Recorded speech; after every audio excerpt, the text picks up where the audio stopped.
Hello and welcome to another Movie Review Monday. Today's is going to be a niche one. I'm going to be looking at Kumiko, the Treasure Hunter. Can I just say how after the last 2 weeks it has been so nice to sit down and actually watch a nice movie. Like, a decent one that's pretty well composed altogether. I should probably mention first off the bat that this is a Japanese movie, and as a result it is subtitled.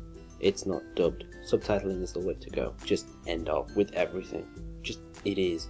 That may turn some of you off, but I hope you do stay, because it's actually a very interesting film, well worth discussing. The film bases itself around a woman called Kumiko, who basically thinks she's found this amazing treasure in America because she watched the movie Fargo, and at the end of the film, spoiler alert, the guy buries a briefcase full of money in the snow near the town of Fargo in, I believe, Montana, although I could be wrong. Editing me will tell me if I'm wrong.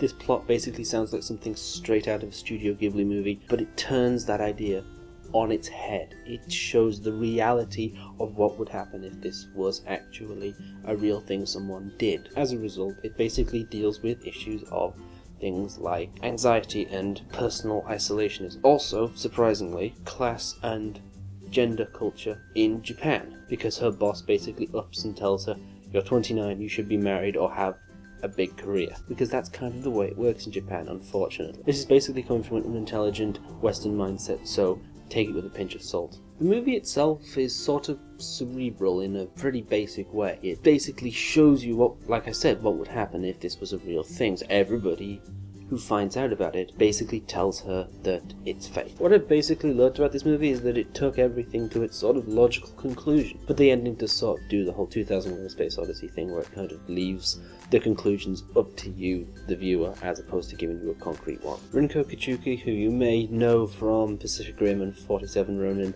does a really good job here as Kumiko. She perfectly exhibits the traits and tendencies of somebody who has anxiety and social interaction issues. You can tell that this is an independent, small budget film because basically the writer and the director both have relatively significant parts in it as actors. David Zellner, the director, does a particularly solid role as a cop in America, who basically sort of plays the straight man in the whole situation, the everyman, the person who basically comes along to this film with the perspective of an ordinary, average, everyday human being. Actually, the straight man is played by everyone else except Kumiko, which is a really fascinating way of storytelling. The film does drag in certain places, ironically not through its third act, which a lot of films have problems with, but more in the first, second bit where it doesn't exactly know where it wants to be. The characters and plot points are brought up and then dropped almost straight away, which does again show that this is an independent small film. The film is beautifully shot. It doesn't matter if it's an urban landscape of Tokyo that's being shot or the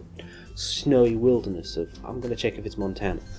It wasn't, it was North Dakota, my bad. Oh well, move on. There really isn't much else to say about this film because it's good. It's really quite gripping and engaging, but in not the generic normal way a film is. You kind of identify with Kumiko, but at the same time you kind of don't, but you want to see how it goes because she's doing something which is factually incorrect, and you want to see where that ends up, obviously. That being said, I will say that unless you have an independent cinema close to you which does films like this and sells tickets relatively cheaply, I wouldn't hugely recommend going to see it in the cinema. I don't think it adds a huge deal to the actual storytelling process, but I will say that you should pick this up as soon as you can have it in your possession, by which I mean DVD, Blu-ray, iTunes, whatever, because it's definitely worth your time. Thanks again, and I'll see you next time.